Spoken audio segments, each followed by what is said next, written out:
ইগনা convention 2025-এ যোগ দিলেন মুনা national president.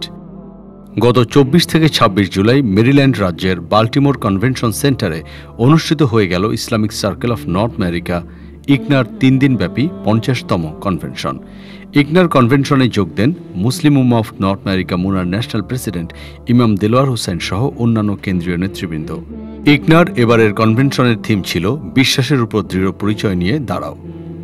প্রায় শতাধিক বিশ্বখ্যাত আলোচক এই কনভেনশনে অংশ নেন। আলোচনায় অংশ নেন শায়েখ ওয়ালিদ বাসবুনি, সামি হামদি, শাউন কিং, শায়েখ সুলাইমান হানি, ইমাম সিরাজ ওয়াহাজ সহ নর্থ আমেরিকার খ্যাতিমান ইসলামিক স্কলারগণ।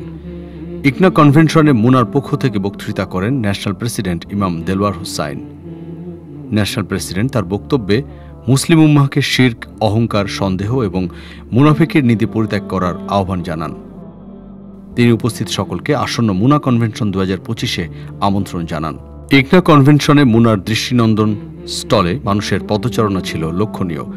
আমেরিকার অন্যতম বৃহৎ কনভেনশনগুলোর একটি ইগনা কনভেনশন 2025-এ উপস্থিত ছিল প্রায় 30,000 মানুষ।